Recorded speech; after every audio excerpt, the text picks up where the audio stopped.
Okay. Okay. So- Welcome to episode 3, season 2, episode 3. We were just talking before we introduce it all. We were just talking about how last week and the week before went, and more mine than yours struggle with pronunciation in all things in my life, always, let alone,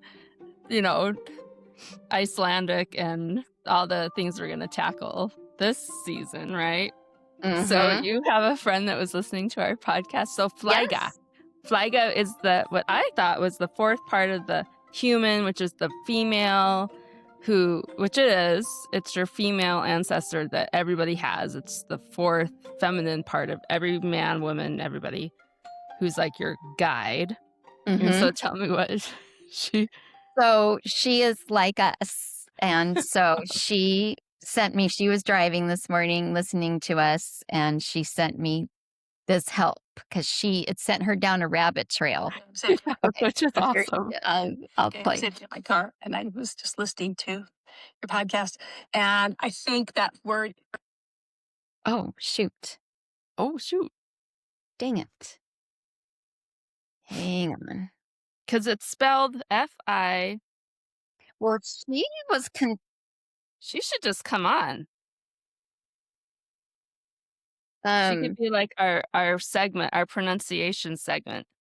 I know she's okay. Let me try it again. Sitting in my car and I was just listening to your podcast, and I think that word is pronounced filja.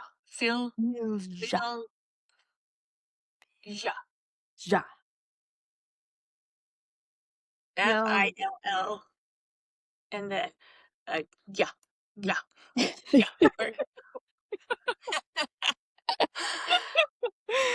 Awesome. Okay. So Yeah. we are starting to have our listeners do Back. I exactly what love it. because I was worried about our pronunciation as well. I mean, we want to at least get it right. So Filja. So F-Y-L-G-J-A. So F-Y-L is a feel sound, feel, and then Filja. G-J, ja. Yeah, Filja. you have to almost Ja. I'm like, okay, I like that. That's Yeah. good. Filja. So that's your bossy filja. That's your bossy feminine. That's that voice in your head. Now you have a name for it. Yeah. So thank you to that listener. And That's awesome. and yeah, we're always here. We're learning, so Yep. that's good. Get ready for more in this Thank you episode. for listening. So we are continuing with Gudrid, Bjornbarn daughter, and where we left off last episode 2, you were starting to explain this idea of the filja. And also you were talking about the other distir. Yeah, which is more of that's what we were heading down. Yeah. That's what it was, because that is more in the realm of then you really get into your Norse, pagan, elves, dwarves, giants, land spirits, sea spirits, and then you had your distir, your dis. And those are female spirits, and they're very similar. And they can be ancestral, but they're not part of your actual makeup of who you are. So a filja is what is part of you. And I was thinking about that. When you die, then she goes to your next children. I was having really weird, deep thoughts on that, like with reincarnation and stuff like that, but and how that would work. And then you don't have to go spend a lot of time on it, because how does any of it work? But just kind of cool that if you are pulling one thread is made up of lots of different strands, going back to that image of pulling, and then how that could be like each generation the same kind of ancestral spirit or whatever, going with, I got woo-woo right away. Yeah. But that's the flight filja. And that distir is more of a religious female spirit. She can be your guide. She can whisper things about your past, your future. She can be in battle. She can be at childbirth. I mean, so there's kind of a difference there. And that's why I wanted to start maybe introducing the pagan side of things, the Norse religion, because that was directly involved with the Christianity, migration Mhm. or uh, influence that was happening then too. These people were let's talk about splintered souls, like they Yeah. literally were having the the most opposite and yet not. That's the interesting thing. These two religions, paganism and Christianity, are different, absolutely, and yet when you step back at the human experience, there's a lot of similarities, but Well, and anyway. that's what I think's important because, Gudrid's story, to understand it on, a linear level or chronological level, but more and then, we're trying to see her through her eyes and what her understanding would have been.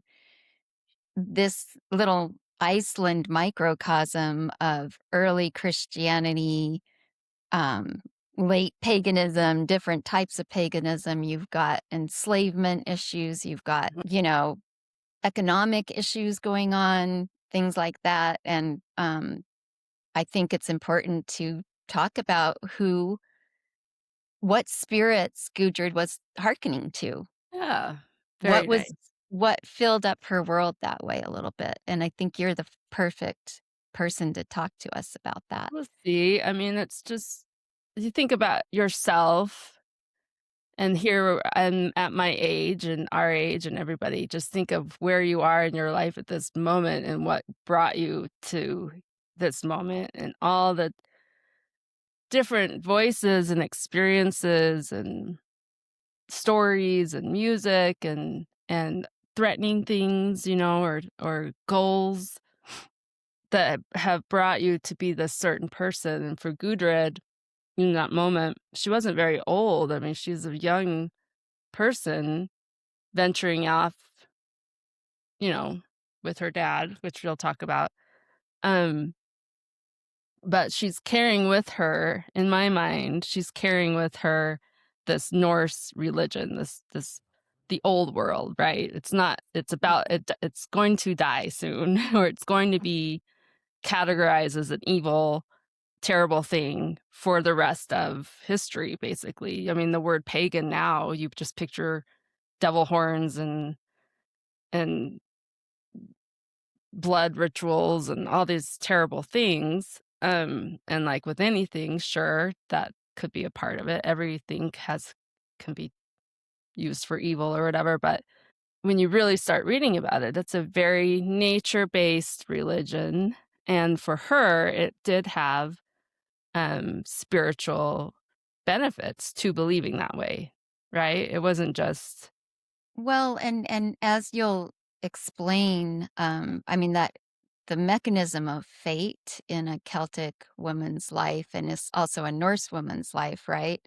Mhm. That mechanism, once you come to Earth with that fate, it doesn't matter what religion you come to, you are a seer or you're a diviner or you're a fool or whatever you are. Yeah, Gudrid has to navigate this changing world with this thread that, yeah, in her eyes, I guess, am I right? In her eyes, this fate is going to happen to you. You're going to wash up on the beach, like you described, whether the waves are smooth and going to roll you in, or whether you're going to have to tumble. work at it. She's going Mhm. to end up on that beach. So, yeah, it's an idea of how did she what Yeah, was she armed with spiritually to navigate the rest of her right. life. So I'll just give a little brief history then of Norse pagan religion. Okay, and why There's there's no brief way to do it. Norse? Because that's Scandinavian. okay, and then what and Celtic would have been what she might have been raised with as well. Yes. So do Okay, we have to so worry about that? let's go super far back then.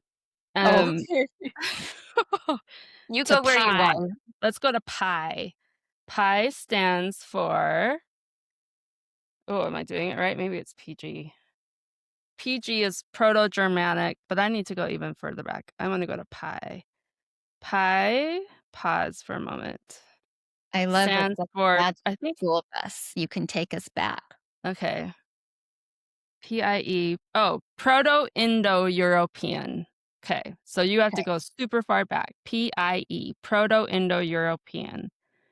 And it answers a lot of questions because it is, you have to go back thousands and thousands of years to this group of people known as the Proto-Indo-European. They will say it's the Germanic people that came from there, but really the area that it covered was, and the languages that it influenced were a blend of English, Greek, Hindu, and many others. So the Hindu part, I've heard that before.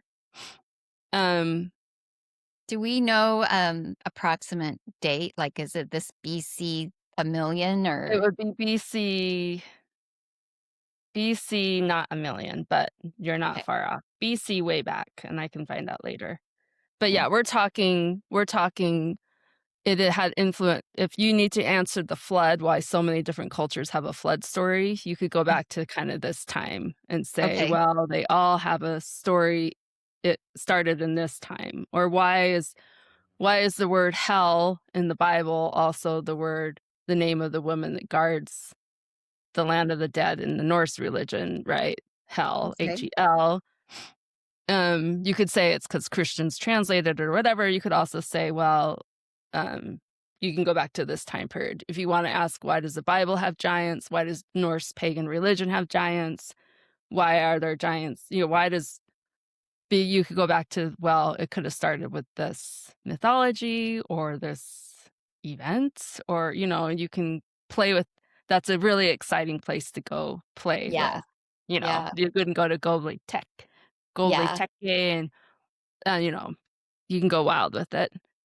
Um, oh, Which we have, I'm sure. We both have, yeah. I think. Oh, yeah. Many, many, many, many, many winter nights watching.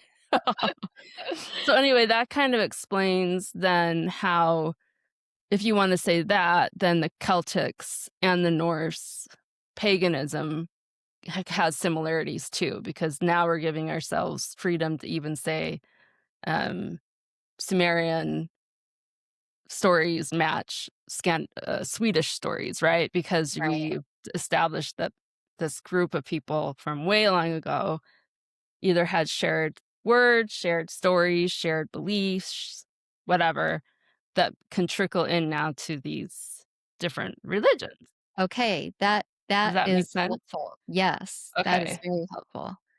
And that Hold could be on. located. Oh yeah, go ahead. I just have a bunch of teenagers. Okay, teenagers.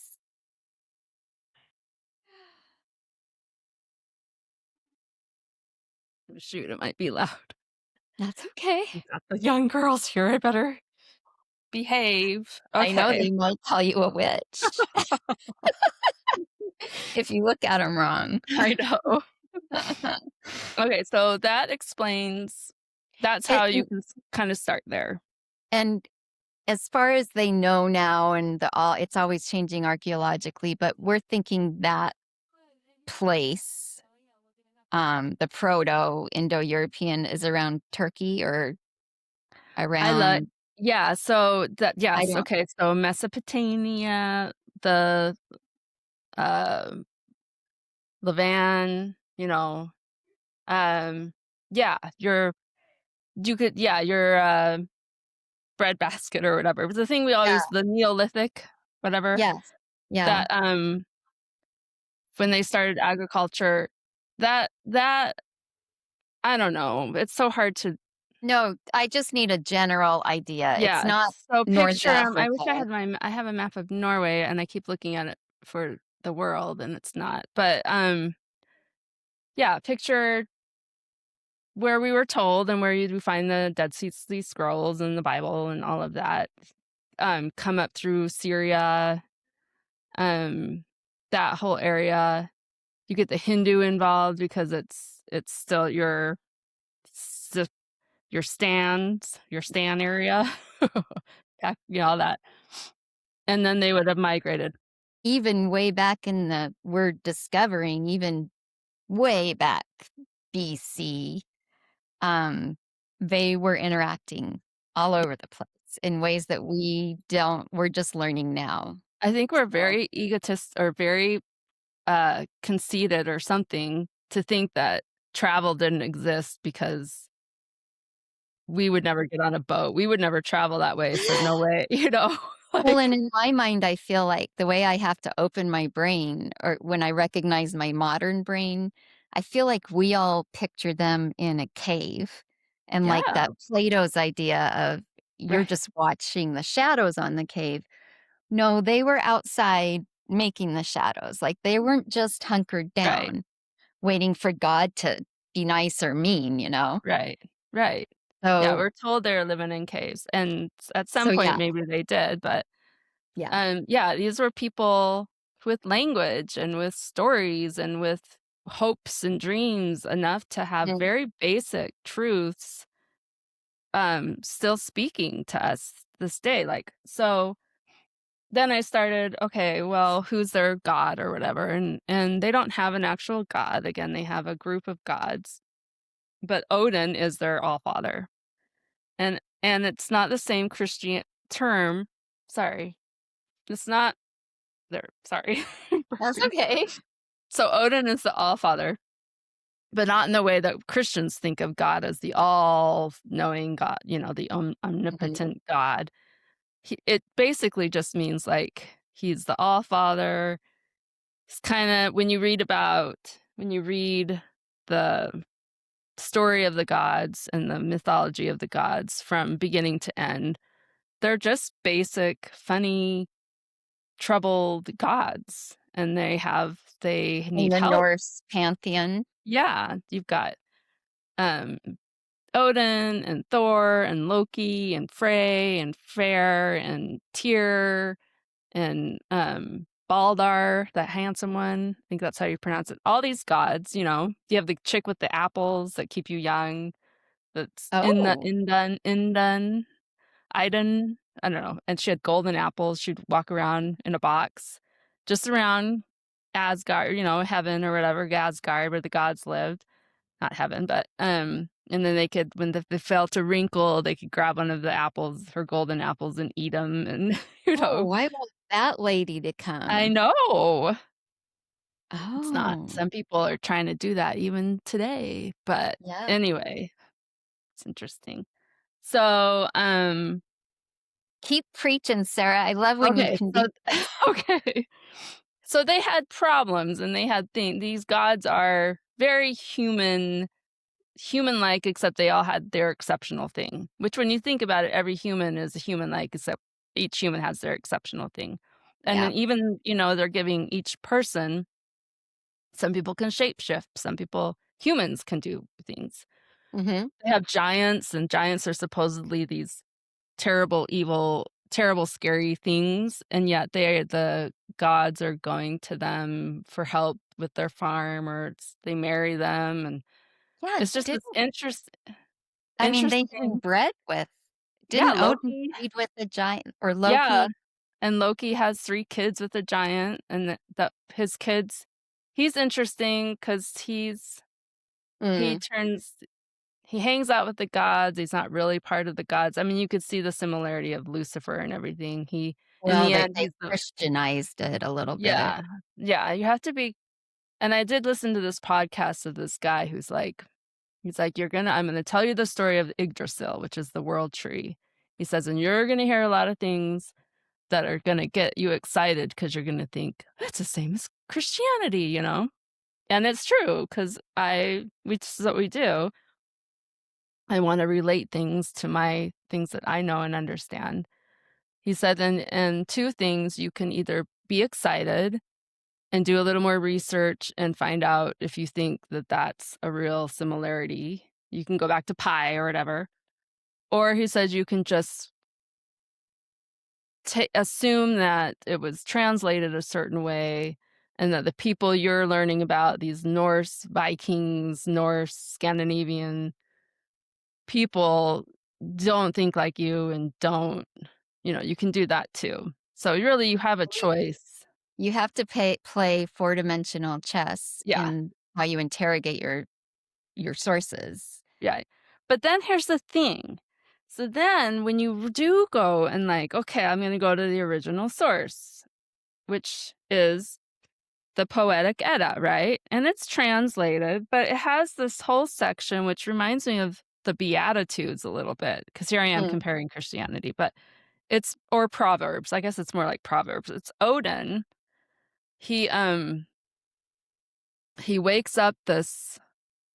Well, that's the other one. That's Vals. But anyway, Odin is giving advice to people, and it's like pages and pages of advice he's giving to people. And And this advice is he's in the mortal world, the Asgard? Or is he he's giving advice to anybody in the tree, in the planet? he's giving this, it's a bunch of poems put together. The one where he wakes up the sorceress from the dead. And she Mm, actually tells the story of the Yggdrasil and, like, the creation, basically. She tells that she's Genesis, basically. She tells okay. the creation story to Odin. Then, right after that, it's Havamal, and it's the words of the one-eyed or the words of the High One. It's basically it's from different poems, but it's his advice, kind of, like his proverbs, and some of them are really great. Um, he says, "Do not be so sparing in using your money that you don't use it for your own needs. Often what you save for your children will end up in the hands of your enemies. Many things will go worse." So he's basically giving retirement, like golden die broke, basically, like what dad do.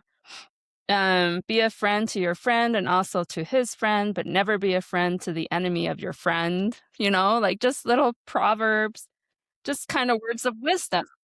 Helpful hints if you're on a Viking ship with Yeah. your bros.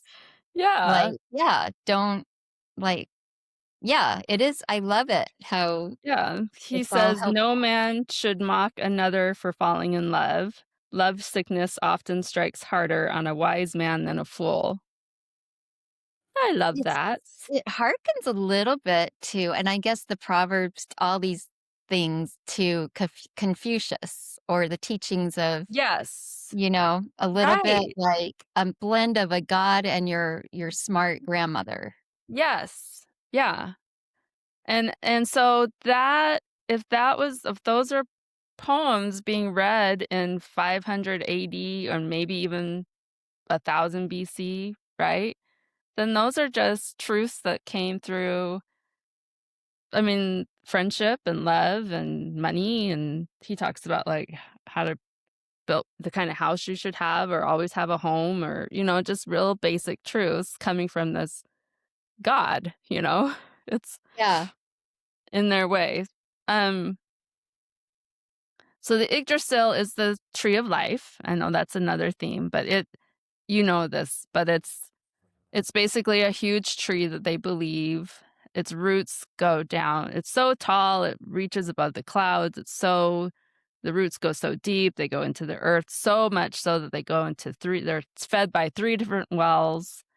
Mm, And in amongst the tree are the nine worlds. And again, the guy I was listening to is like, be careful because some translations will say the nine worlds or realms, and others will say nine worlds. So it could be more than nine, people get caught up in the number nine. yeah, Um, but yeah. go ahead, sorry. No, no, no, I'm listening. People are, I'm very interested. um, hold on, let me find my paper on it. So this is essentially the Old Norse tradition or as close as we can get to the creation Yeah. story where, that idea of where they come from and what the architecture of their worldview looks like, basically. Where Yeah. they how it's ordered. Yeah. And I won't get into all the details. It's fun to read Well, about. please There's do, because I love you told me, you explained it to me, and it's very helpful even thinking about Gudrid and, you know, Yes. It helps me think not like my modern self. It's nice again to to see how they view the world, that there are, I mean, in there, so let me say, okay, so there's 9 worlds in the tree. There's Asgard, that's where the gods lived. Um, there's Vanaheim, that's where a different kind of group of gods lived. There were 2 different fighting gods, but then they made peace. But anyway, so you'll hear Vanir or Asir, different gods. Odin and Thor, they come from the Asir. They make peace. They each have different skills. One's more creative, one's more powerful. They realize they both need each other. So there's that struggle of um, wanting money and progress and promotion, and also the artistic side of creation and using your skills. And it's not all about money. And they finally decide they have to come together to be really successful, which I think is a nice little life Mhm. lesson. Um, and then you have Midgard, and that's where the humans live. And you could picture these realms are all kind of nestled in the branches of these trees, of the tree, and some of the renditions. Um, that's where the humans live. Again, this is where Gudrid lives. She's in Midgard and her people, and it is enclosed. It's a safe, enclosed space. There's a big wall around it. Flat earthers now really like the description of it because it describes their vision of a flat earth, with Yeah. the dome on top. Oh, we need to talk about, okay, we have to go back again, I guess, and talk about, okay, so they're protected from these chaotic god forces and the gods and the giants and all these serpents and all these things are always busy meddling in each other's affairs, but they pretty much leave Midgard alone. So Gudrid would have believed that God is never really going to mess with you. The fates but all this chaos and going on in the world of the gods isn't really their concern so much. Does that make sense? Yeah. Until we get to okay. So they're safe in their world and they're free to explore their world, and there are different humans in the world, and it's just a free place to roam and be. Jotunheim is where the giants lived. And again, they can shapeshift, they can come fight the gods, they can mate with the gods. Their offspring are sometimes really terrible and horrible, and that's a biblical, that's Mhm. um Alfheim is the light elves, where the elves live. And uh-oh.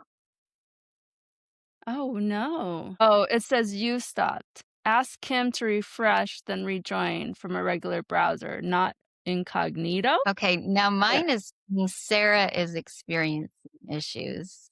Oh, you're in incognito mode, Really? but now it's okay. It's saying you're having troubles, See, but YouTube was weird yesterday too. Did you see that? Were you watching anything on YouTube? yeah. All the comments I was watching one guy's live stream, and all the comments turned into Spanish. So like I would type a comment and it was Spanish. And then later I was watching another live stream, and all the comments were just emojis. So if you typed, it would type in emojis. These are just live streams Yeah, that on it's YouTube. listening to? Yeah, I mean, we're Huh. not live streaming or anything, but weird things are happening. Yeah. Maybe the gods do mess with our Midgard. I'll keep talking. Okay. Okay. So we left off at Alfheim, which is the light elves. So when you hear elves, I've read that it doesn't mean they're little short. It's elves. It's just some different spiritual being or whatever, and that's their realm. They're tied to brightness and beauty and their fertility image. So these are different things that Gudrid and pagans and Norse pagans would have also kind of worshipped or had as a lucky thing, or if they were worried about fertility, maybe they would have a sculpture of a life dwarf or you know. Um I can't pronounce this. Your friend's gonna have to really help. Svartalheim, Nidavel anyway, it's the realm where dwarves live. And again, dwarves don't always have to be short little. They Mhm. just live underground, and they're really good with making metal and creating Oh, things. are they And alchemists? they are, yes. And they can, yes, they're alchemists. I know if we could just spread these out I'm through our. going to give you a try to Oh, show good. a picture, but this made it freak out just for a minute. Oh, I can add a picture later. of Um, the Yggdrasil. okay. Oh yeah, that's cool. Yeah, see those flat earthers love it. Okay, so yeah, there's probably better pictures, but That's cool. Yeah, okay. I have a picture I can do too. So I have this picture. Oh, that's much better. It's like primary.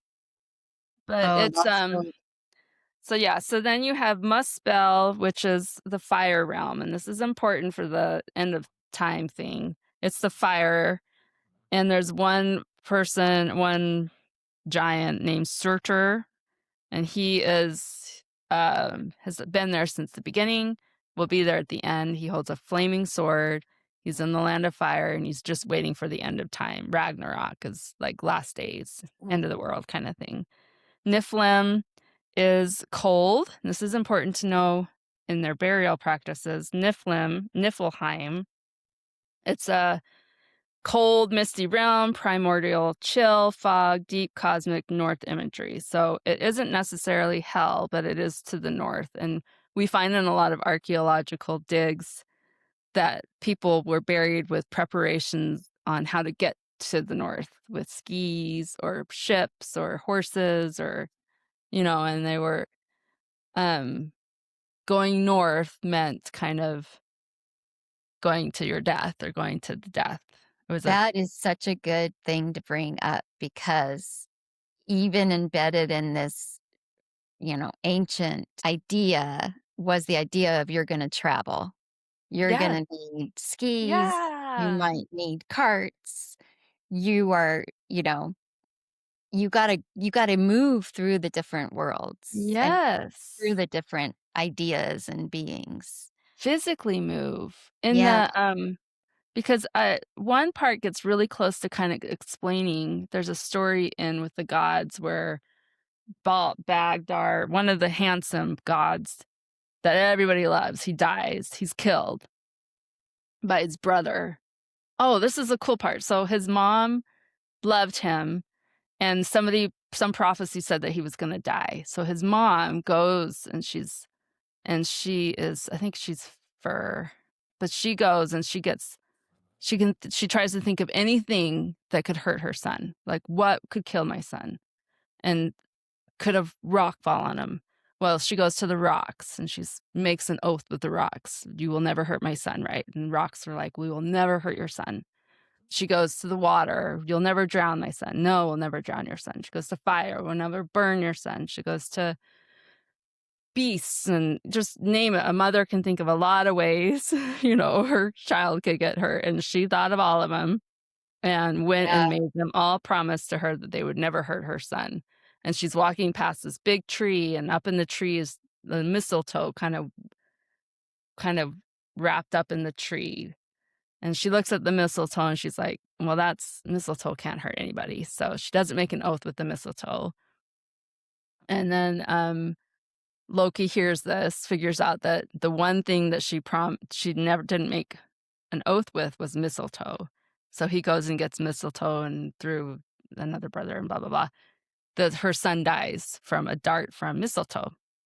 And which is interesting because mistletoe is important in the Druids and Celtic and Mhm. Pagan. Like it's a pretty important. What is it? An ivy or a fungus? I don't even Oh, know. yeah. It's almost like well, I don't know. I think yeah, A it's a leech, lichen a type. parasite. Oh, a lichen. Yeah. But anyway, it's pretty important. Anyway, so they're all sad and they burn his body, but then they go visit him in this land, and his spirit is there, but his spirit looks like a body. So they the body can be in 2 places or something like that. It's really Mhm. interesting that it's not really they don't believe in a soul or a spirit. They just believe in, we talked about that before, Mhm. but hey, you can burn the body and have the body be in this other place. So then which is like what you're Right. saying, That's they right. physically had to travel in death to hell or Mhm. Valhalla or wherever you were going, which Mhm. is interesting. And the idea of Loki, um, you see this in other traditions, the Christianized version, the later writers wanna say that, well, that's the devil. But no, Loki is a very common trickster figure, Mhm. and that you'll see in cultures. The idea of a trickster, you even have those, like, in the Westgonan tribes and all that kinda stuff, Oh, but yeah. he's not good or bad. He just messes with things, and Mhm. he's like your, the one He's cousin that messes with stuff. yeah, he's And very human. He's very human. yeah, yeah, He I but mean, yeah, go ahead.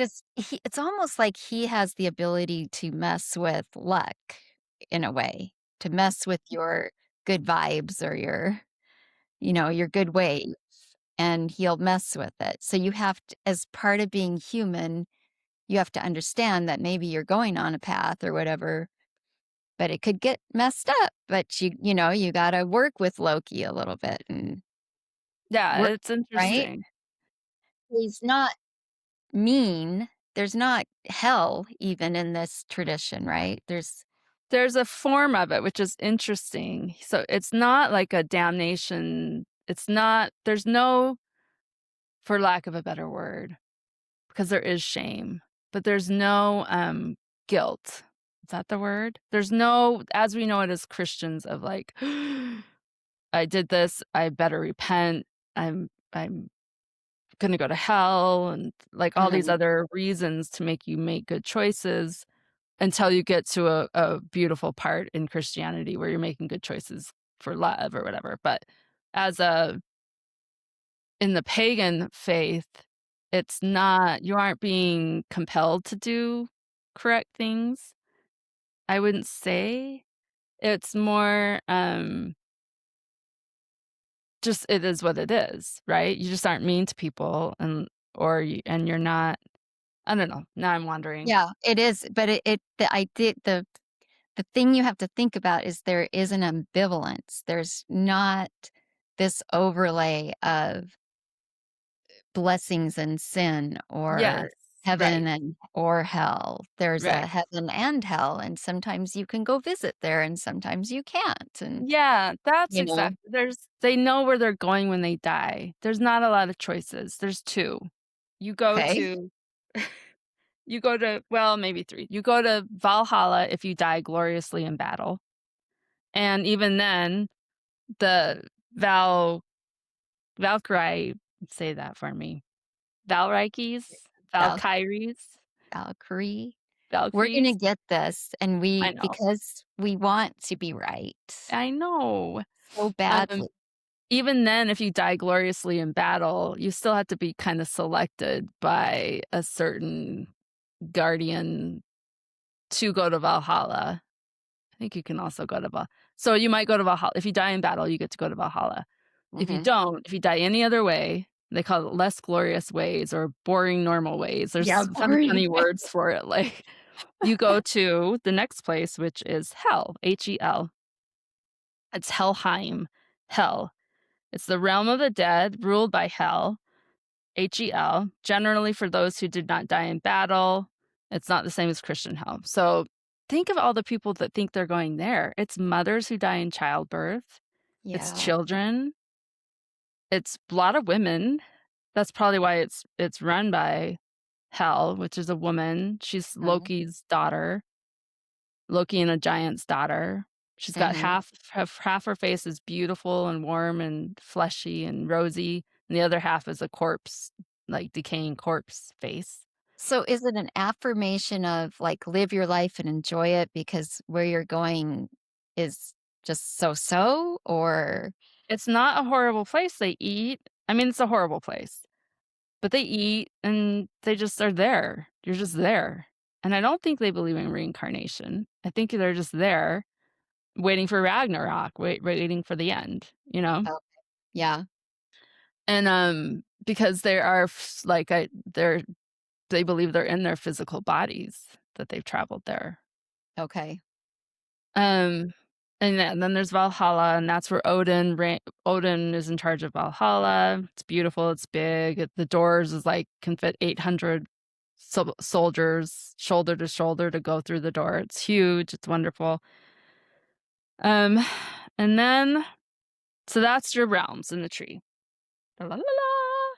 And the gods can go from realm to realm using a rainbow. So Yeah, the Rainbow the Bridge. Bifrost, yeah. Yes. And humans can never go on it because it will burn their feet, but the And rainbow and anytime you see a rainbow, that's where the gods are traveling from realm to realm. It's very beautiful and fun. mhm, Um, and then you have the wells. So you have 3 wells. I don't have them written down really well here, but one of the wells is services Midgard, I think. Another one of Loki's sons is the serpent that swims around the seas of Midgard, and it's terrifying and horrible.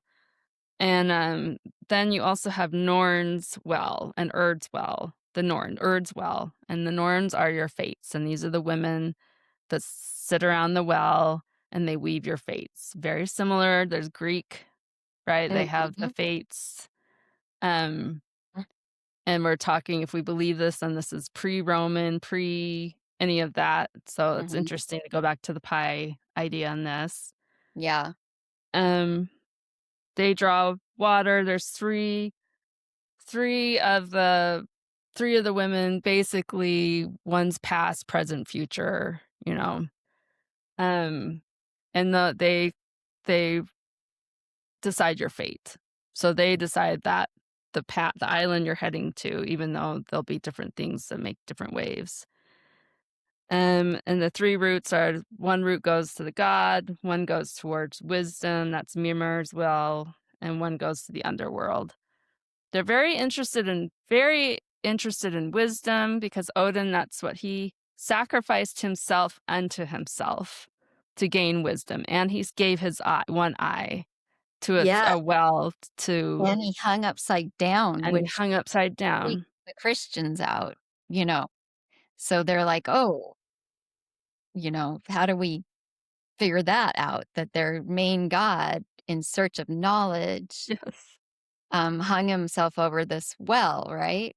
And Right. put his eye out. Put his eye out, gave because the it was Mimir, I think, who said he went to ask for knowledge, and Mimar's like,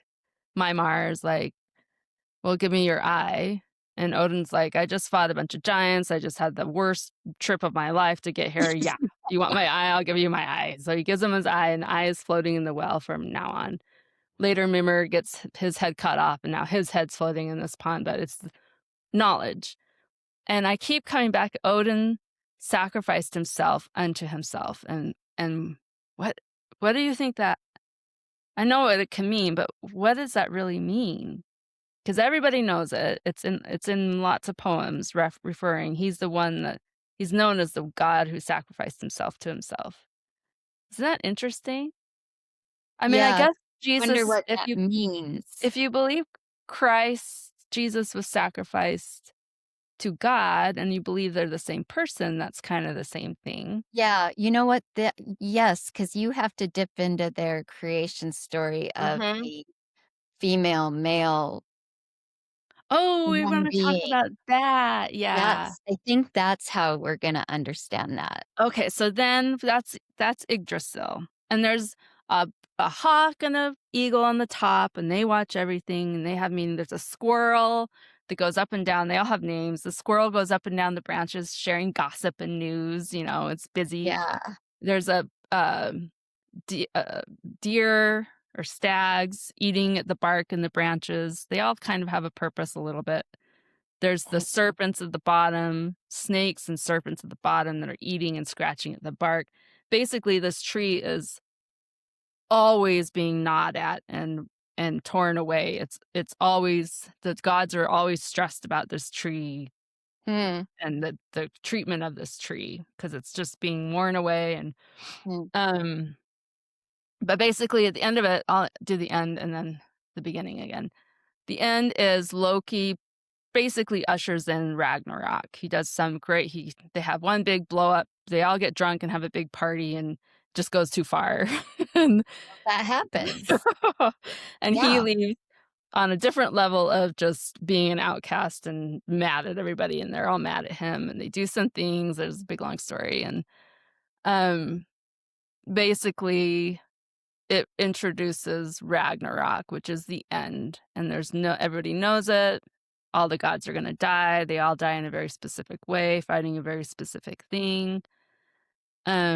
Then your mole spell, whoever, the guy with the flaming sword, burns the earth, and Yeah. everything's burned up, except for a hu couple of gods, I think they are, who hide. And after it's burnt up, they come back out and it's a new beginning and even one of the god I think that handsome god we all like, he's there too, and they begin again. And what the part I love, I don't know why I love this part so much, is that everything there's big battle, everybody dies, all these gods that you love, that you've learned to love through reading this. Thor's hilarious, Freya is great, but whatever. And they all die, and the earth burns, and there's nothing left, and these people come out, and they find gold pieces. They find gold, and they create a Thor game piece, and a Loki game piece, and they name all the giants game piece, and a Freya game piece, and they make a chessboard and then they make Never heard this. Yes, it's so beautiful. Wait, so after the world they believe that after that world burns up, 2 creatures emerge or gods or whatever, Some and hidden gods come back out and um they begin again. But the way they honor these gods is they make chess pieces out of them, golden chess pieces. And on the one side of the board will be like the giants and the mischievous dwarves and things like that. And probably Hel is the queen, and then on the other side is the gods that they love. There's just they're all back, and they're ready to play the game so in again. a sense they're resetting Yeah, the game. yeah, and they're ready to go again. It's like and so it begins again. It's just and Balder, it's Balder that this god, and it says, soon they will find they have all the pieces they could ever need to make a full chess set. They arrange the pieces into a chess game. On the tabletop chessboard, the gods of Asgard face their eternal enemies. The new minted sunlight glints from the golden chessmen on this perfect afternoon. And then the Balder, who is that god that had gone to hell and back, will smile like the sun coming out and reach down and he will move his first piece. Boom. And then that's the end of the story. Isn't that cool? That It's is very beautiful. interesting because it is like, well, first of all, I'm always fascinated with the idea of all these. What if we lived in a world or a culture that didn't have this devastating end story? Like, how would we live our lives if we didn't have an idea of Ragnarok coming or, World War III or whatever? I know.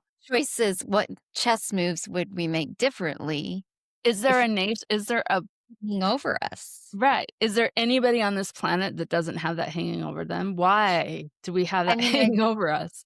for all these traditions and I don't know, do you know if there's any society that No, because even in Buddhism, the end would be enlightenment, right? There's an end.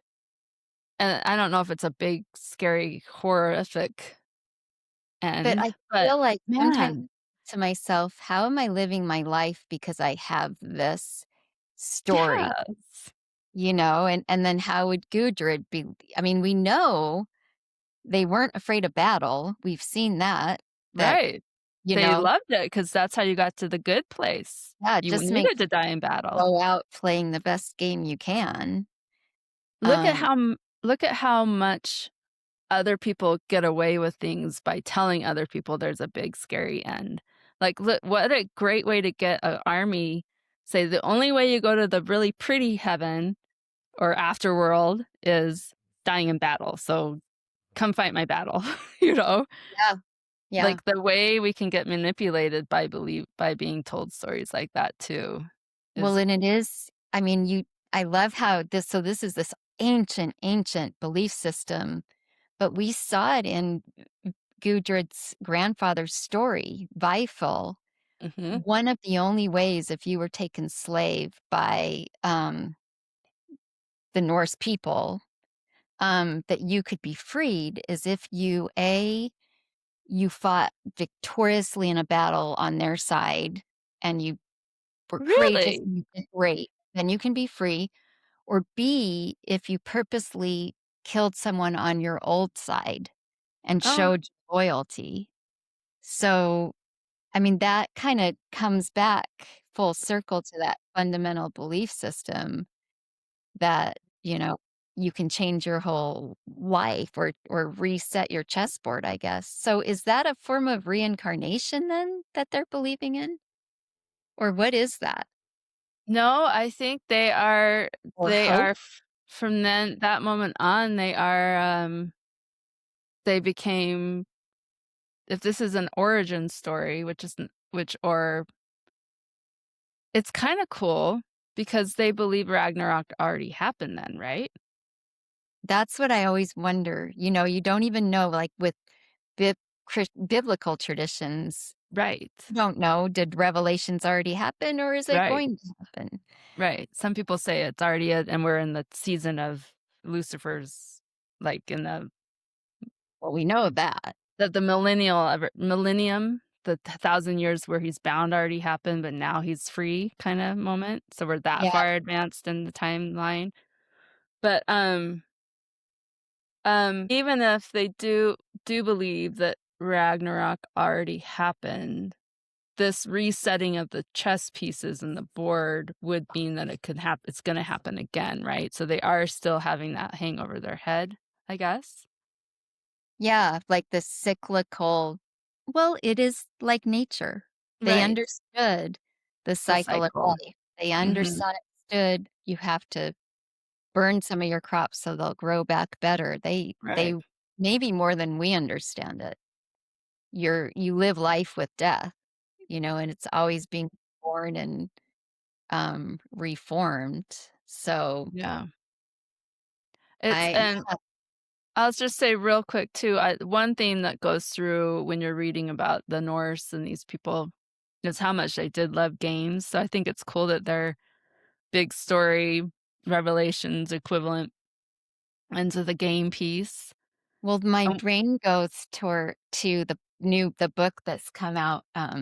We'll give her a shout out, oh yeah, we love the her. North women, Heather um, Pringle. Heather Yeah. Pringle, and she's appears on some interviews lately on YouTube, but she kind of is trying to highlight some of these untold stories of the Norse women, kind of like what we're doing.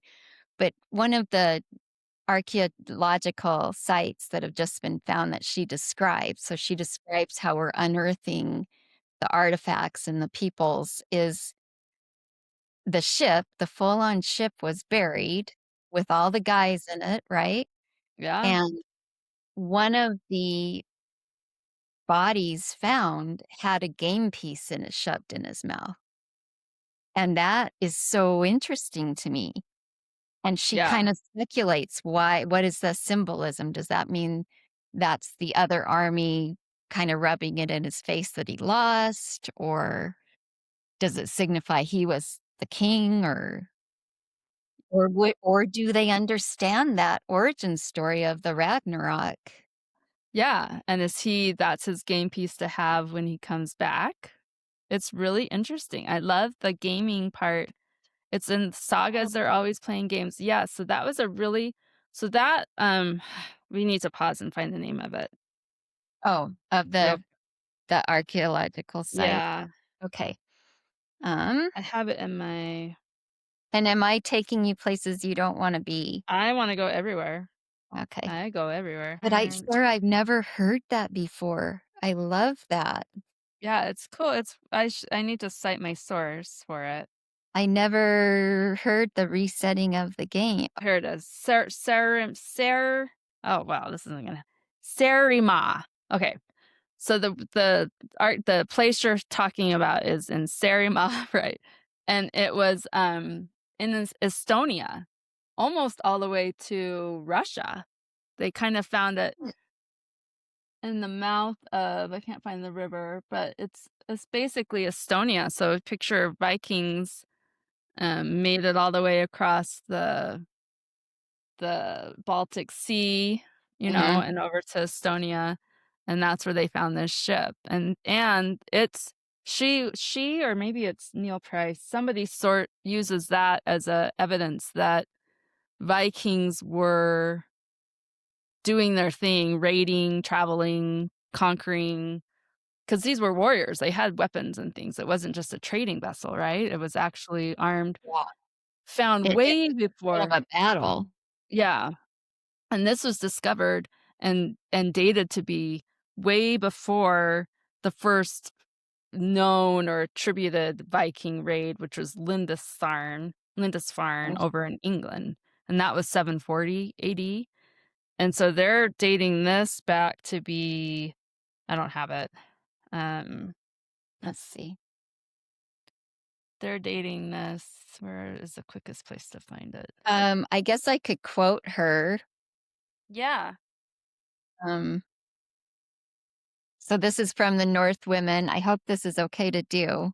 But in this, Heather Pringle talks about um, in 2008, workers on a small Estonian island discovered something strange and grisly.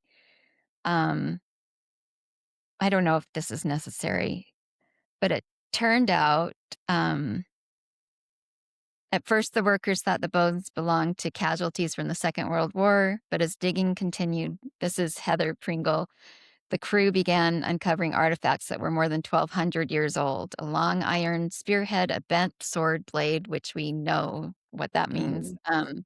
and hand carved gaming pieces.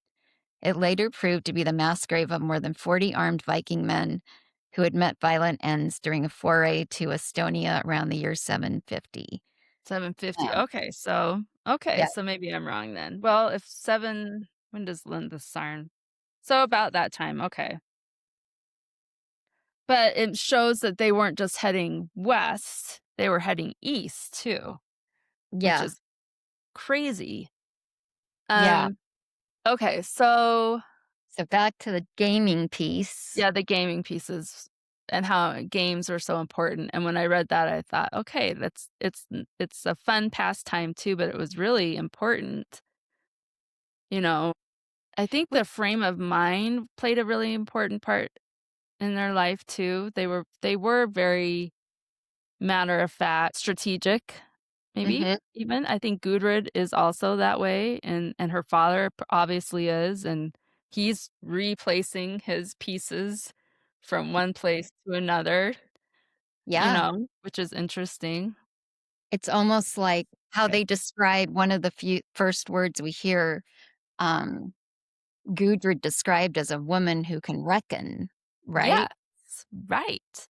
And that Reckon yeah, yeah. So that's a great word it because it is. means you're dealing with weights and balances and adding and subtractions and battles won, but battles lost. Also, she would have had the skill of reckoning on a ship. Like, women on ships, she would have learned part of her girlhood learning would have been how to reckon the skies, help Mhm. them navigate, and all that kind of stuff. So, Yeah, I love and that. and that harkens to the idea of being buried with the stuff you need to travel to where you have to go in life and in death, and that was the rabbit hole I went down to that we can talk about next week or whatever of what would you pack? What would Gudrid have put in her ship? Like Mhm. how do they prepare? How do they reckon that? How do they strategize? Um, all of that stuff. Yeah. It also shows that they were being led by their own thoughts and reckoning, not led by a command or which I'm not saying this to put down Christianity, I'm just trying to picture the other thing that was happening at the same time. Were people heading out? You had your desert fathers and your monks and people that were heading out, venturing forward for a different reason. They weren't game pieces, they weren't reckoning, where is my farm? Where's a better farm? Okay, I can't get ahead in this petty kingdom because this guy's gonna rule forever. I gotta get to, it's a different, they were venturing out for a reason, but it was more their own reckoning, I guess, than this thing that's coming. Hmm. By 790, it's there, but in this time, this thing that's coming from Rome and from the deserts Mm. of people that are traveling more compelled by a belief or by a god or by a mission or a purpose, a Yeah. big purpose, you know? Diff a different opponent than Yeah, pagan traditions had been dealing with. yeah. Or something that isn't, yeah, a different opponent for the Norse, and definitely if you're a monk who's dedicated your whole life now to wander and settle and worship and maybe convert. You aren't on a game board anymore. You're not playing a game. Hmm. There's no game for you. You're it's you and God, basically, right? Does that make So, sense? yeah, so explain to me, we kinda talked last week, this is a good place for maybe this idea Mhm. of in Iceland, they believe some of the first Indo-European were monks. What was their what were they believing? I mean, did they bring it straight from Jesus, or how did they what was Christianity to what So I think Lan Nembabok talked about maybe in 500 was the first when the first Norway people landed in Iceland, there were already monks there, and that was like, and were so I the think monks there's Christian or were they Christian monks. Buddhist? They weren't Christian Druidic? monks. No, Okay. Christian monks, not Roman Catholic monks. So these were your uh Christ was crucified, his apostles went out, spread the gospel, um, and then other believers wrote things down, believed things. Eventually, time went forward, and you're talking 200, 300, 400, spreading into Europe, monks and believers of Christ, and to Ireland and Iceland. But it didn't look the way the Romans made it look. And they were coming, I mean, Okay. in 45, wasn't that like the first Roman Julius Caesar's actually sent people up into England and Yeah. they were headed up there. And Mhm. then was it August? I got couple 100 years later or maybe after that is when they actually came to conquer. Is that Yeah. right? Yeah. Yeah. But still we're talking 100 AD or something. And So were the Romans were carrying, their brand of Christianity at that point, right? I assume so. Yeah. I assume so. But they I still don't know. had God. They had different pantheists. They were Yeah. blending. They were trying to Okay. blend. So, Yeah. yeah, so what did Christianity what flavor were these monks? Who were they I think it praying? was cool. I think it would have been one I would have been all some they were different because you had okay, so here's an important so we'll do this and then maybe we'll be done because then it'll be too long and then we'll get this is good. Then we can talk to the sorceress next week or whatever. Is that Okay. good? Yep. I'll talk about so there's the Christianity, the what's the word? Monastic Christianity, which I picture as just individual, not a franchise Christianity. It's individual monks that made their own monasteries, had their own followers, had their own reckoning of how to worship. They even had different calendars, different ideas of when to worship different days, Mm-hmm. um, how to appear, what to look like. And they had their own translations of the Bible. So what Mm-hmm. happened in Eastern Europe, you had a different monk who took off from the Holy Land, went up north, and he translated the Bible. But when he translated the Bible, he made God, Jesus, and the Holy Ghost be separate beings. Okay. Did I already talk about this in the No. recorded podcast? Okay. No. Mm-mm. So he that was the following over there, Christianity over in Eastern. And that's when you get into your Goths, you Mm-hmm. know, your Visigoths, your Ostrogoths, Ostrogoths. And it's the A word, they were Aryan. Okay. And that all that meant was that they did not believe in a Godhead. They believed Jesus, God, and the Holy Ghost were separate beings based on a translation from a monk of Oh, the Bible. And it okay. started this whole big belief. And like I said, battles and things happened from that. So then the Goths migrated from this Eastern Europe back down into Italy and to Spain. So you had this happening about this is 589 AD, so this is all happening in this time. Then you had these independent monks coming up through Gaul, which is France, Germany, Netherlands, um, and then spreading into Ireland, England, Okay. Iceland, Okay. and beginning Christianity there. So you had Christians in all these places. You just had different types of Christianity. And then in the middle, you had the Roman Catholic, which was apos apos Apostolic. yeah. And eventually and then you had the Jewish people, the Jewish faith coming and getting mixed in. That got mixed in with the Visigoths and the Aryans and the Lombards. And they were battles and territory. It's just always mixed with violence and, taking Yeah. people's land and all that stuff. So you have the Goths, that's Eastern Europe, they're Aryan. The Visigoths, the Aryan. They started with, and I like to write down what they were before. We don't know what the Goths necessarily were before. You can assume that they were a form of paganism. The Visigoths were possibly pagans before the Christianity in 589 AD. And the Ostrogoths, they stayed Aryan until the Byzantines. So they were strongholds of the Aryan. And they went into Italy. The Lombards, did I tell this already about the Oh, long you talked beards? about it, but no, we not on Okay, not so the Lombards definitely were pagan first, and they are Aryan, eh, and they're so obviously pagan because Lombard means long beard, and the legend is Odin named them Longbeards because they were the ones who wanted to look like they had more soldiers in battle. So the women came with their long hair and put them around their face to look like men with their beards. okay. And they went into Italy. They're very pagan. They're Aryan. We are related to the Queen Theodelinda.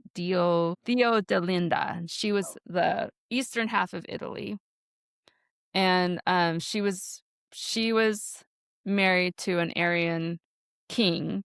She And when was you buddies say with the Pope. Aryan, you're meaning this type of Christianity that Yeah, I'm believes not talking we blue-eyed, blunt. I'm not yeah, talking anything that has yeah, been appropriated or yeah. twisted. It means at this time, it only means you believe in 3 separate beings you do not believe in a trinity. That's it.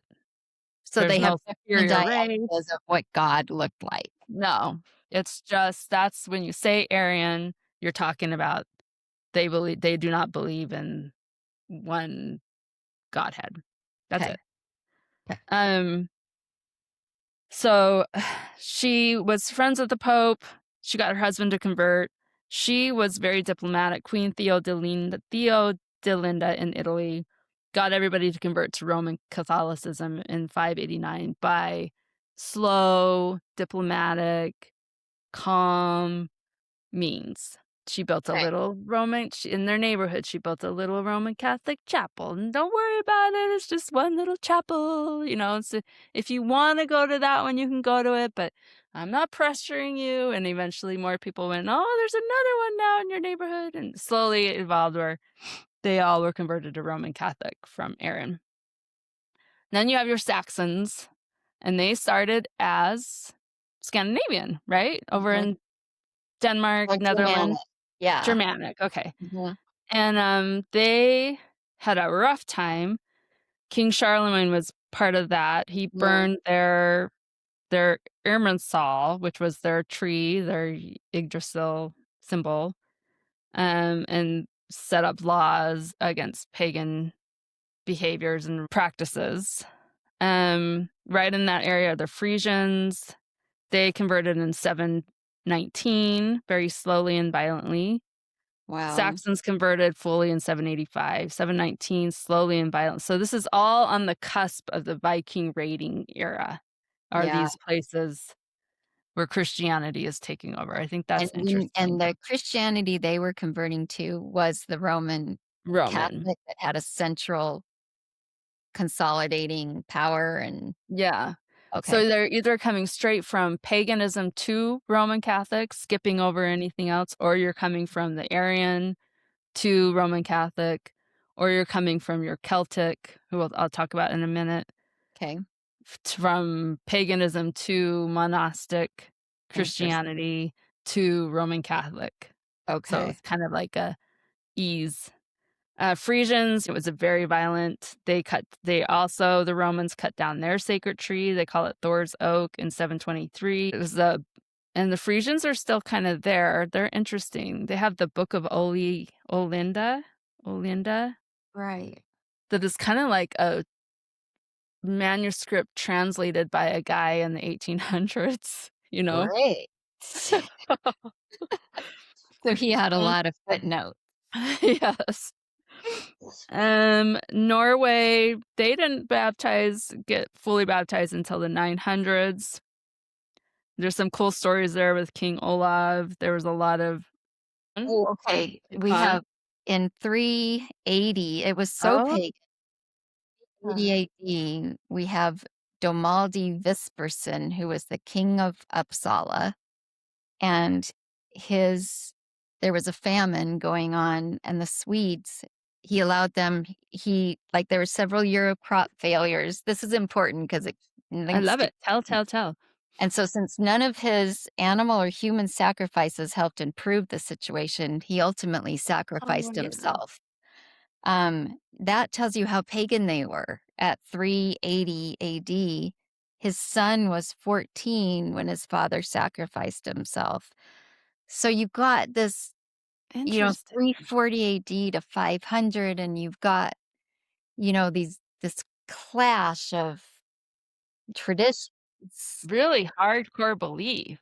Yeah, That's I mean, that's interesting. hardcore to be the king and be so upset that and this is will link up to next week, Gudrid, like, I don't know, I feel like it's her reveal who yourself is moment with Yeah, the but, sorceress. Yeah.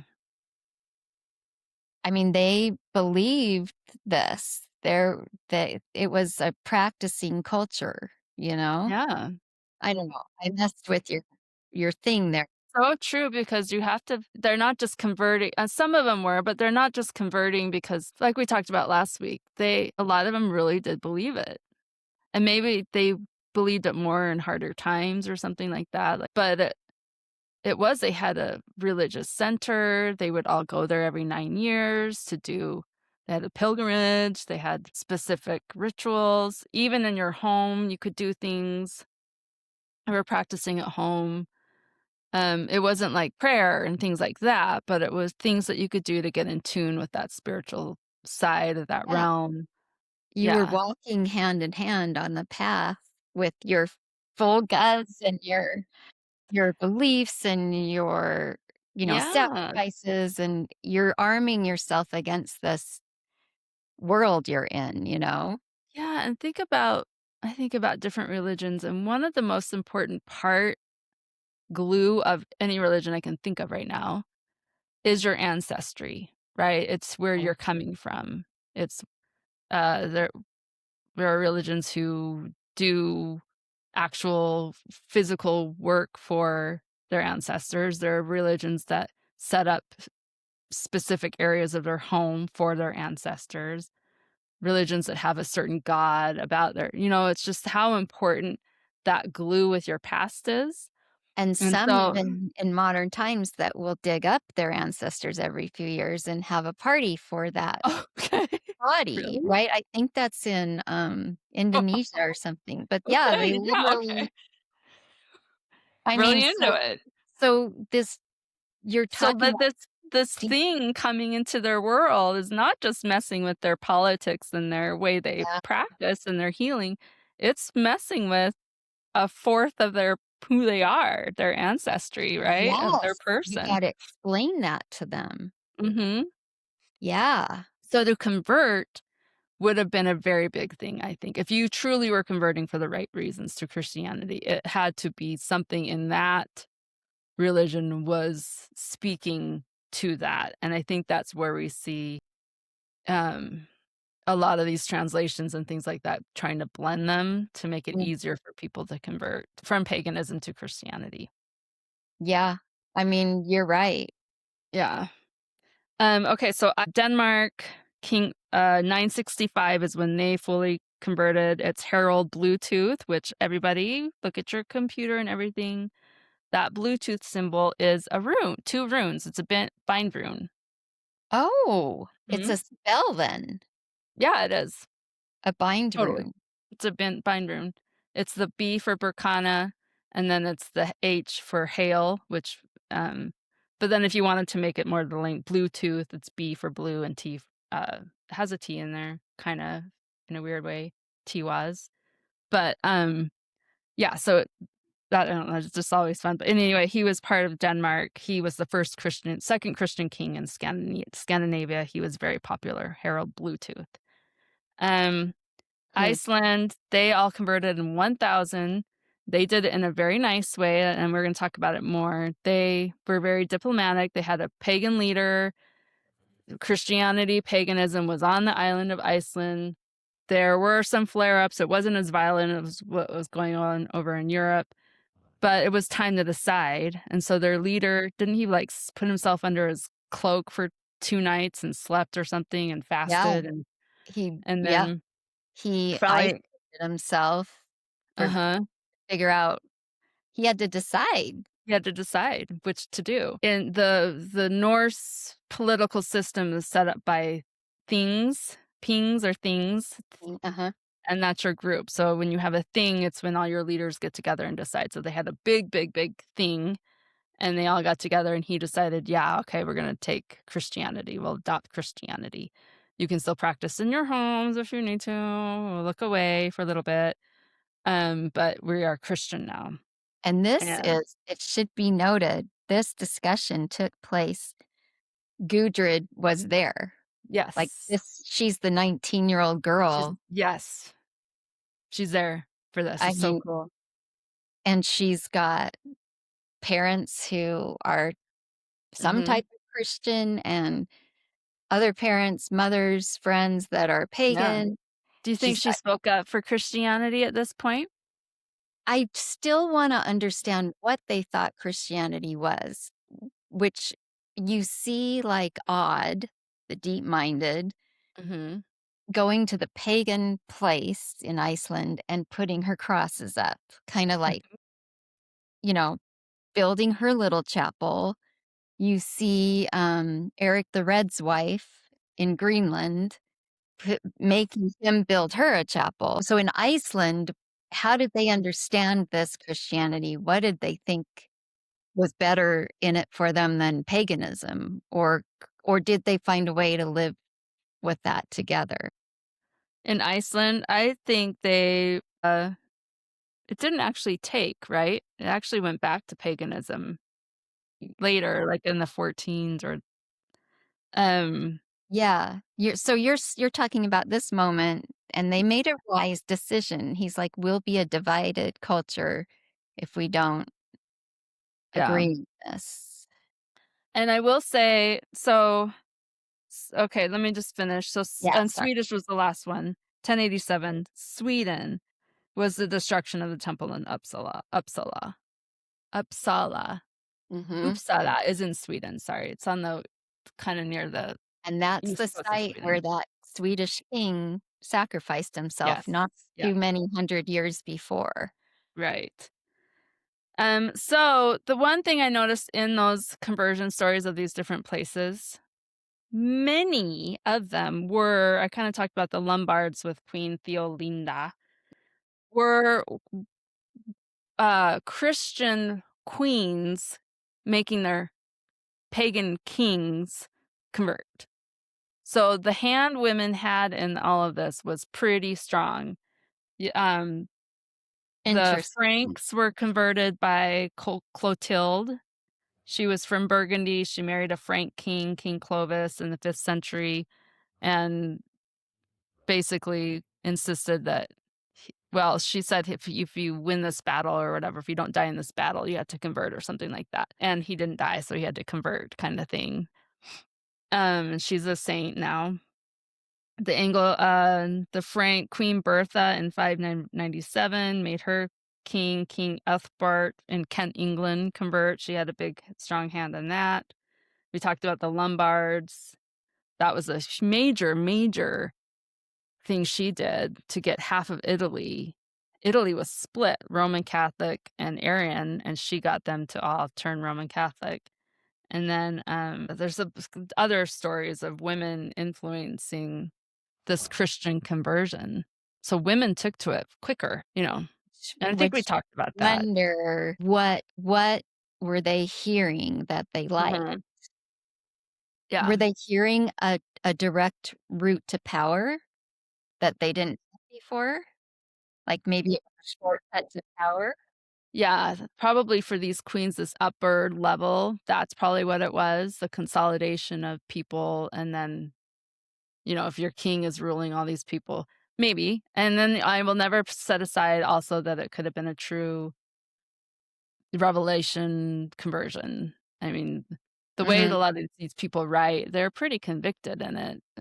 But yeah, so and then for your normal woman who's converting to Christianity from paganism, I don't know, to know that you're not going to that hell because you don't die in battle is pretty nice, you know?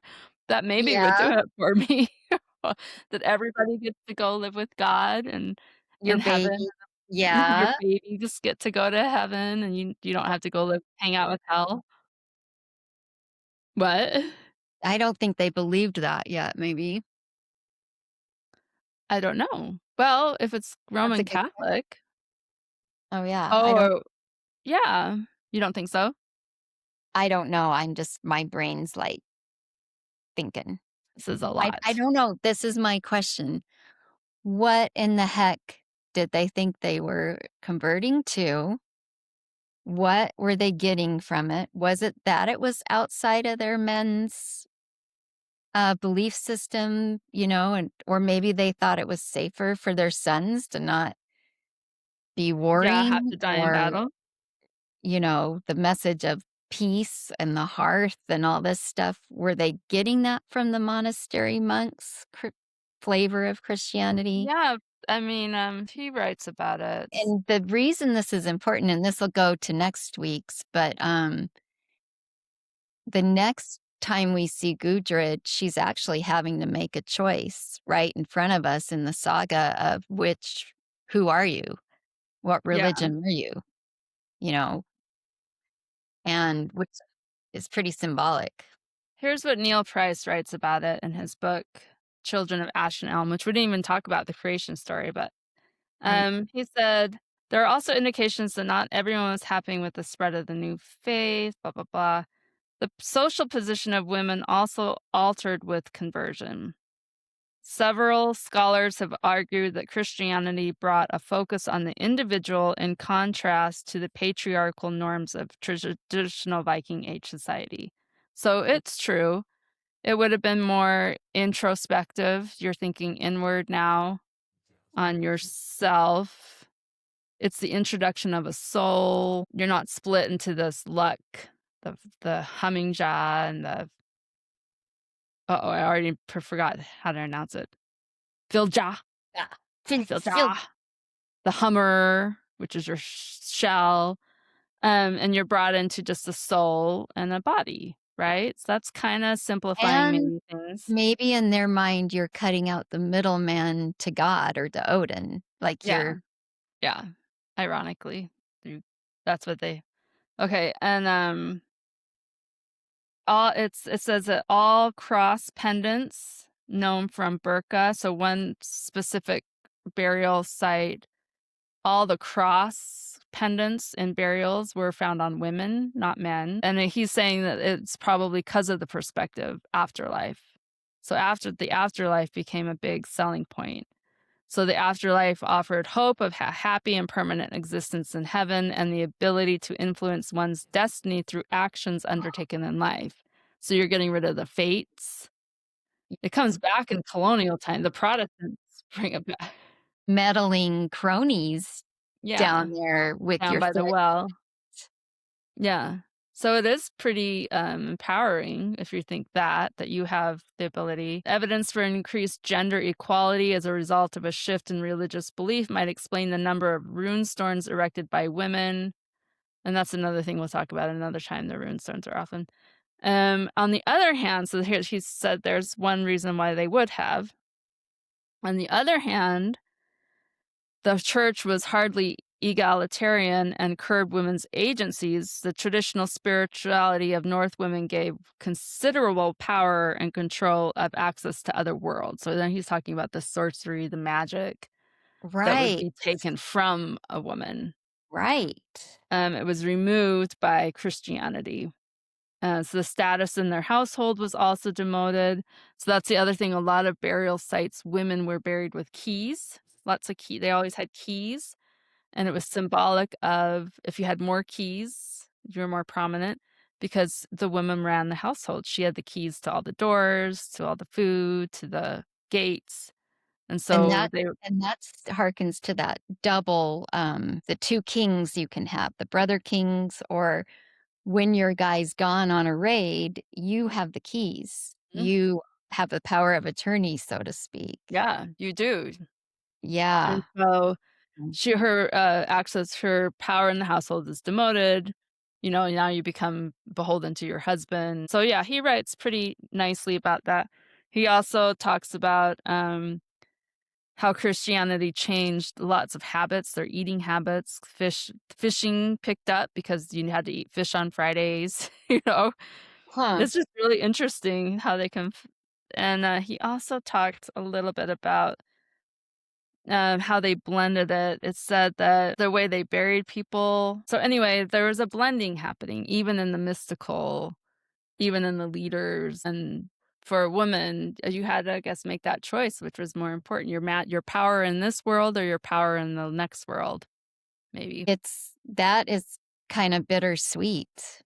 Hmm. Then, I mean, it's almost like back to that Adam and Eve decision, was she a wise woman who knew what she was getting herself into, or was she beguiled and innocent and gave up her Eden because she was lied to? That whole idea of Christianity beguiling the pagan woman almost. Or did she know what she was giving up? Did she make that choice? And who's to say? I mean, it had to do with your position in that human realm. Were you a wealthy woman with lots of keys, or were you a slave girl who just were you a mom who had several children die, and here they're saying you get to there's a just Because women really, you're talking about choosing different levels of seeing or divining or control, but they held the keys to life and death. They stood at that portal their whole life. Yeah. like in between, and had to navigate all those liminal spaces. You would, a mother can make a bargain if it's going to make her son live, past that battle, or, it's interesting the bargains a woman is asked to make. And back to Gudrid, a woman who reckons. I mean, that's what you're asked to do sometimes. Yeah, and if she would have known her sagas and stories, it's filled with women making reckoning. The mother that went and had everything promised not to hurt her son, and it's filled with stories, big pivotal moments and choices. So to be told now you can control your life, you can control your this world, you can do things on this planet.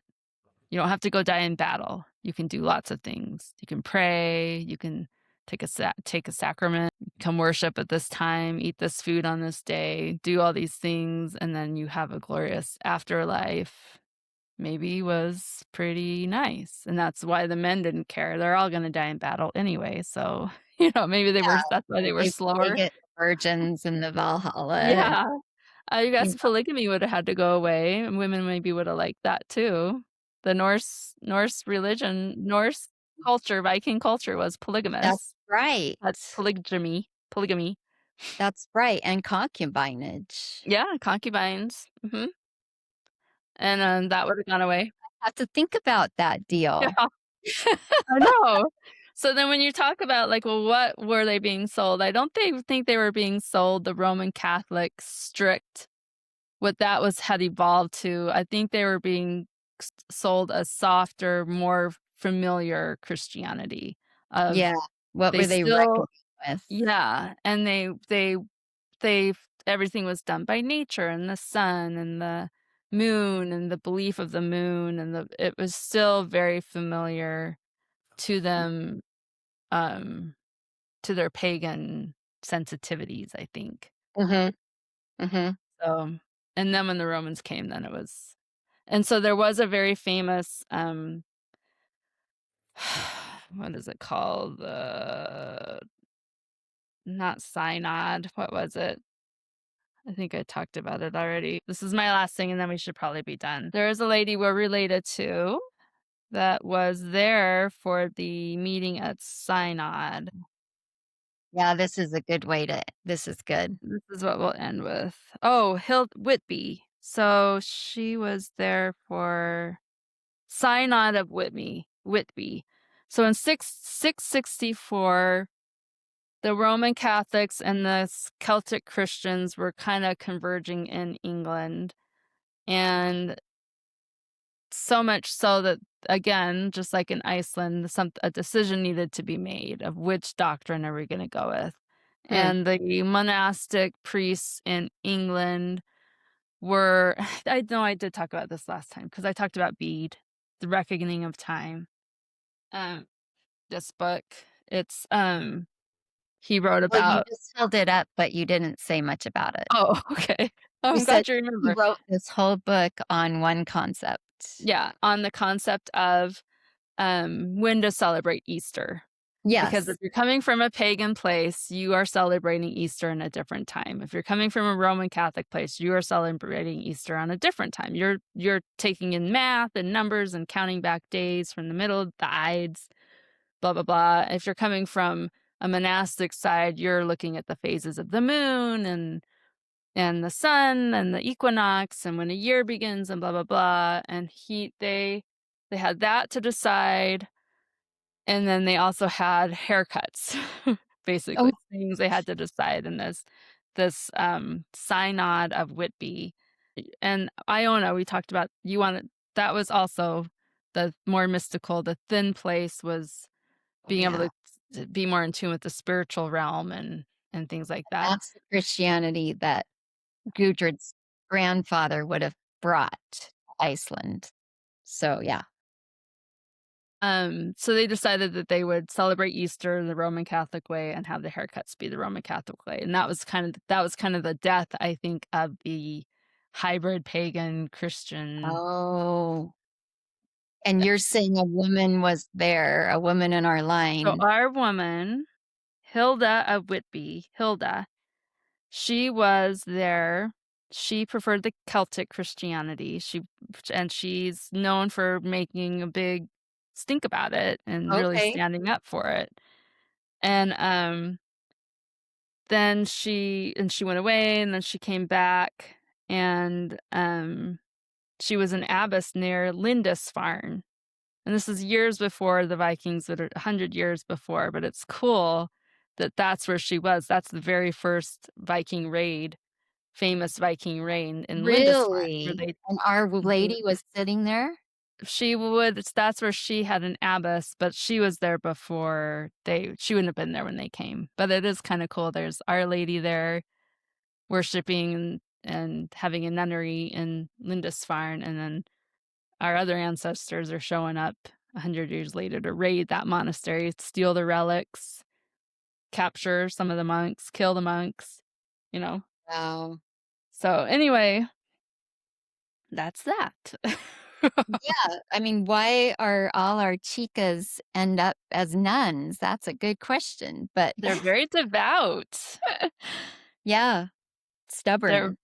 yeah, But I I don't know. do think, yeah, so I thank you, Sarah. That Yeah, helps that was lay fun. out a good foundation for the choice that Gudrid is going to be asked to make in our next episode. We kind of see she's framed in a doorway the first time we meet her as a teenager. We also met her ensconced in her anchorage at the Yeah. end of her life. Now we're going to kind of see how she reckoned with choices and in this next episode. So, yeah. Yeah, Thank you, cool. Sarah. Thank you, that was fun. Good job. I learned a lot. Okay, well, I hope it's all true. Alright, okay. Okay. I love Love you. you. Okay, Bye. bye. Bye.